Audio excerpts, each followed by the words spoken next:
It's one of Diddy Kong's most notable difficult matchups, and to start it off on Town and City, I feel, is probably the best pick of a stage between these two players, just because Town and City is such a dynamic stage. We haven't really gotten a chance to discuss why it's so dynamic, but the fact of the matter is that the changing platform layout and the lack of platforms during the transitional phase gives a lot of power to both of these characters at varying times. It's very important for these two players to try and hold the center stage for when they need the stage the most. Not only that, but the smaller ceiling, it helps out with Rosa for sure. We know that her up air can just kill at disgustingly low percents with Rage.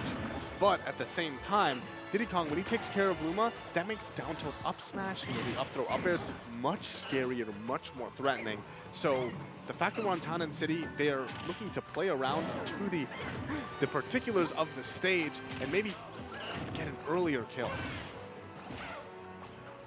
Up air situation established. It's going to allow UtopianRay to try and take back the percentage from Dill, but Dill holding it down right here at the ledge.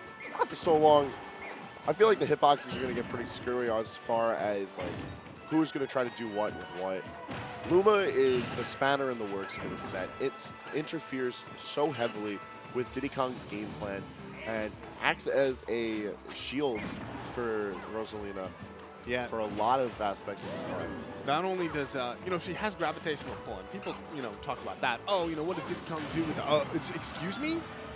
What's Ray doing? This is an aggression that we normally don't see from him, going way off stage, especially because for the past while, he hasn't gotten a read on Dill. Dill's been mixing up, not really monkey flipping so much, instead going for those barrel packs, even when he's above, the stage. So going deep like that ends up costing dearly for him. If he can close out the stock, it's not so bad, but we know what Dill looks like when he runs away with a lead. If he even gets an opportunity to run away with that lead, it's been a very aggressive beginning to this stock, and this whole game one, I would say, for both of these players. But when it comes down to the aggro play, I feel like Dill is going to win out on top just because Ray is much more of an inherently defensible player, and he's playing a much more defensively oriented character. Now, yeah, of course, Rosalina and Luma are known for shenanigans, and as you see Dill roll his eyes outside of the venue from that up smash, lurching backwards and killing his Diddy Kong, Rosalina just benefits so well from baiting in the approach and then punishing accordingly.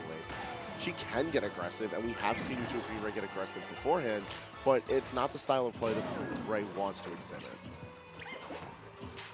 He's been doing a good job avoiding these kill moves. Finally getting an opening, but a great mash out from Dill. You could tell he knew that Luma was about to come back, and so he didn't throw immediately, but that ended up, I feel like Dill knew that, and that's why he started mashing. Speaking of mashing, it's actually a scary situation for Dill. These up airs looking really dangerous. Let's not forget about the qualities of this stage. Yep. And even we saw the finger wag. We're running that back to Town and City. Now, this is much more traditional of New York.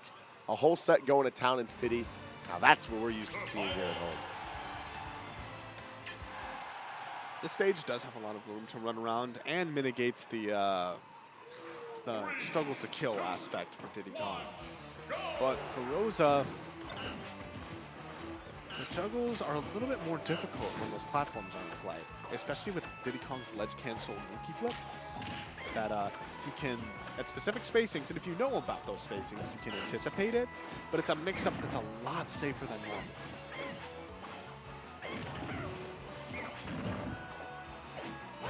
See, I don't want to see the frantic monkey flipping from Dill. I really want to try and see if he can keep his match grounded as best as he can, just because when he's in the air, he's always going to be susceptible to being a target of juggling. He'll always be able to get caught out from jabs, up airs, neutral airs, a plethora of Luma's own kit. But then also, he can get anti-aired very well from Rosalina. We've already seen up smash put in the work for Ray in game one. It's certainly within the realms of possibilities for it to do it again here in game two. Ray looking pretty good right now. Getting that up smash hard read, but he's actually down in percent. He's making these call-outs, but Dill just has this consistently good gameplay that's working out for him. Another read, throwing out that forward air, but Rosa has the hitboxes to contest it. It costs dearly for him. That means that Ray now has the lead, and he's in the winner's side of things. He only has to take one set, whereas Dill is in this for a long haul if he wants to take the tournament.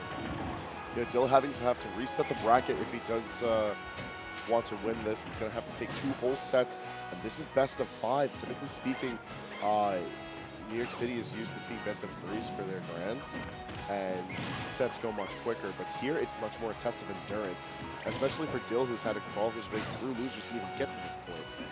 And you know, it's funny that although we see these players play a lot, we have not seen them play a lot of best 3 out of 5. Because we only really do best 3 out of 5s at the Xeno Sagas. And I know that they've played at Xeno Sagas, but I don't know if they've played in Grands or like in the finals of Xeno Sagas lately. And I mean, of course, Dill knows how to play in a best 3 out of 5 setting, but right. UtopianRay's a little bit more practiced at that. He's been going to out of region, where, you know, for instance, in Westchester, that's what we normally do. So we'll even on Long Island, it's normal for us to have our finals as best of 5s. It's just more traditional, but these players are well-seasoned veterans. They know exactly what to expect of this game, whether it's best of 3, whether it's best of 5.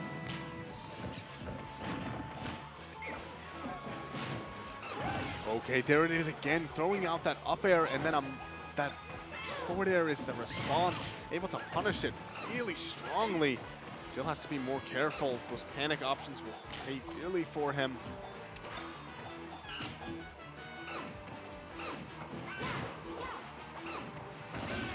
Going for the mix-up that time around. Dill able to get out of it. He's at 110% though, and Rosa is a character that does not struggle to kill.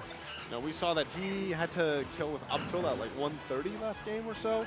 This time around, down smash to up smash. There are ways, there are things, there is so much that Dill has to be worried about.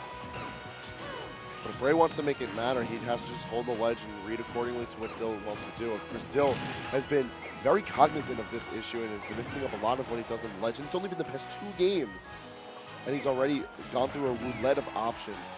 He needs to keep that variety up so that he's always able to mix it up on Ray. If Ray gets a read on him, a ledge situation can be disastrous for Dill very quickly. Oh, that was so good. The thing is, though, he's been getting tons of damage. He's been reading his options again and again and again, but none of them have meant the stock. Granted, now there's a ton of stuff that Rosa can do. That should be it. Forward throw, yeah, no DI is going to save you from that. Yeah, no, that is nearly 200%. You are very dead if you're at the ledge. Fantastic game 2 from UtopianRay. He's now evened up the score 1-1. We'll see if Dill can make some adjustments, but mainly the disadvantage from game 1 was really good from Dill. Disadvantage game 2, you saw how consistently UtopianRay was reading him. How he was able to know exactly when the monkey flip was coming, and he would go with these soft resets of, you know, oh, I'm going to throw you back off stage as opposed to go for a meaty punish. But that worked out for him. Coming into game 3, once again back on Town and City. I don't really know what type of adaptations Ray can do to maintain this momentum, but I feel like he just needs to keep the pressure on, continue these ledge situations he's been establishing on Dill, and don't let the momentum slide. Dill has been doing a great job of equalizing where momentum is being established on a stage and by whom. So if he can try to exhibit some of that here in Grand Finals, the reset is very plausible. That was a great job of hurt box shifting with forward air that UtopianRay did the up throw and tried to up tilt, but Diddy Kong reeled back. His hitboxes and hurt boxes were in different places. They managed to get out of what could have been a really bad situation. Speaking of bad situations, UtopianRay is now at 97%. No Luma being caught in juggles, being trapped at the ledge. This is exactly what Dill wants. Will he be able to take care of Luma? No, Luma retaliates, and now this could be possibly really big for Rosa. Ray needs to get himself to control the action first if he wants to make this big. All that rage means nothing if you don't get a follow-up. Monkey flip himself back to center stage, not going to be able to get the pickup. And Ray going to control. He's just going to keep control of the center. Look at that. It's really important to be able to know how to DI like the Rosa and Luma up air. That's so good, but now I see a stock. There you go. Up air chains. It's a good up air. I want to see more of that from Ray, how he was utilizing jab 1 from Luma to eliminate the banana. If banana's not on the field at all, it's in Ray's best interest. Rosalina does not have a good item throw, and Ray's style of play doesn't make good use of having banana outside of either just using it as a very simple projectile or just getting it off the stage so that Diddy Kong doesn't have it. And with these two characters, having a lead matters so much. And the fact that now Dill is the one in control of that percent. We see UtopianRay is trapped at the corner, and whenever he tries to approach, that's when Dill opens him up, and it's just so difficult. 79% and growing. Without Luma, how do you even take a stock? Trying to come back to the stage, he's going to be able to do it, but sitting at 97%, and Ray without a way to really get in on Dill, especially with this rapid-fire forward air action. UtopianRay doing some cheeky stuff, turns around a little bit. Doesn't work for him because instead Dill gets him with the banana pull. That it? All right. It's a start. It's not the game, but it is a start. Especially so if that Luma can come back in time. Now we've got something in our hands, folks. Up tilt to set up the juggle situation, but he's not going to be able to keep it up just yet. He read that air dodge earlier, but wasn't able to catch it. Monkey flip really strong. This is the percentages where Diddy Kong, his aerials at the ledge are super threatening. Back air and forward air. You see him throwing them out, as well as up tilt. Back throw going to do it. It does. So now Dill is one game away from the bracket reset. And Ray's got a bit of work ahead of him if he wants to try and take this out without the reset happening. It's going to be a difficult ride at this point. It looks like Dill has built up everything that he needs in order to try and finish this out. Like, he's got the momentum, he's got a good rhythm going. Now he just needs to finish it out. And one thing about playing against Diddy Kong at kill percent, especially as Rosa, when you're in mid-stage, you do have to worry about things like, say, you know, banana, down tilt, up smash, up tilt at a higher percent. But when you're on the sides, there's so much more you have to be scared of. Oh, but speaking of the sides, we actually have Smashville this time around. And we've seen earlier in bracket the stuff Ray does with that Smashville platform.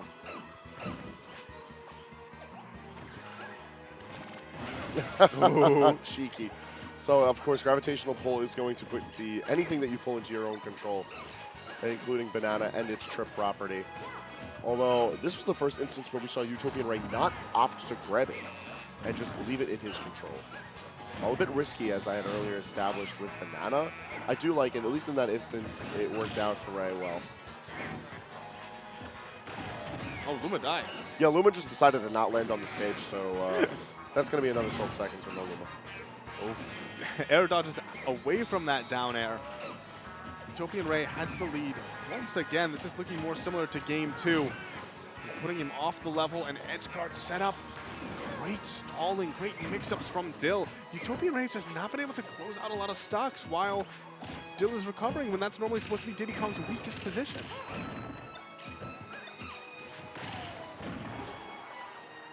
Dill's also been on point for removing Luma from the field.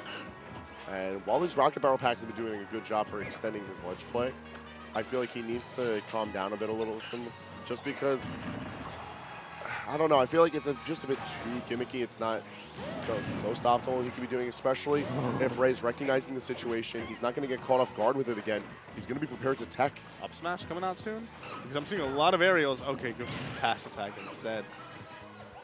The way, well, no, just that the way that Dill is going into the air, throwing out a lot of these moves, Rosalina up smash is a great way to contest that.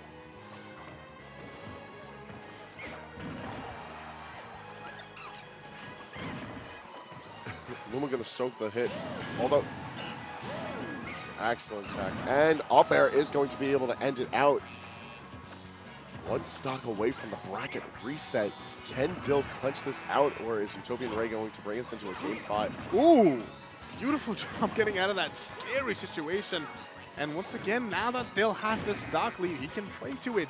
He can keep racking up damage and percent. He's actually getting hungry, throwing out a lot of these moves. It's working, zone breaking through UtopianRay, but at the end, just overextending a little bit. And an up smash from that Rosa will close out the stock, evening it up. Yo, Ray landed from out deep onto the banana. So unfortunate. Dill didn't get a lot of payoff from it, but it was just the fact of the matter. Okay, good forward smash. Just get rid of that little star. 87% on Rosa. Being trapped at the ledge there. That's super scary. Oof. Yeah, at any point, Dill could have just ran up and gone for the throw, and I think that's exactly what Ray had wanted. The bait, if he had gotten the sweet spot of that, I feel like that might have been able to kill with the rage at hand. But let's set up the juggle. Dill might be beating himself up about falling for such a bait like that, because now the percents are looking a lot more even, to the point where, especially considering Rosa kills earlier, this is looking pretty solid for Ray.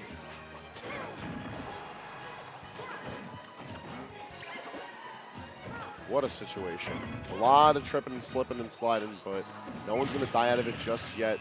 Forward smash onto Luma, eliminate the problem. Ray has to do what he can as solo Rosa to keep Dill from being able to run away with this. And so he's out of the range for up throw to really even be a 50-50. Really good for UtopianRay. And the neutral air to catch it, cover his landings. That's gonna be it. No tech. And Game 5 Grand Finals. What looked like it was so good for Dill, he made that, like, honestly, I think the momentum went away when Ray was on that platform and then spot dodged the grab. At that point, Dill was like, oh, I really got played there. And after that, it just snowballed and snowballed. Ray kept it even, and then Ray clutched it out. And now that we have Grand Finals, Game 5, we're on the cusp of a reset or a cusp of the end of the tournament. So which one is it going to be? It's going to be, once again, on Town and City. I'm really excited to see how this ends up playing out. It's going to begin with UtopianRay in control. Going to go for simple grabs. Just keep control of the base platform. Ray has definitely gotten a lot more tricky with how he's interacting with Dill. He's not worried about winning out the macro game of whose stage is it, who is on top of percentages. He's worried now much more of these micro interactions with Dill. How is he going to position Dill? When is he going to fight Dill without Banana, without his own Luma? What's going to happen where? How's that going to all build into the big picture?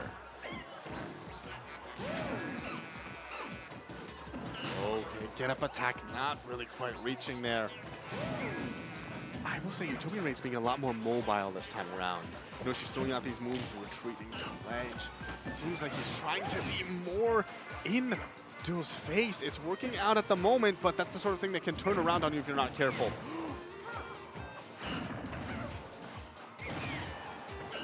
And up air going to be catching out Dill, but Dill still got the landing, falling onto the other side, and now Banana going to be chilling on the ledge, but that is Dill's.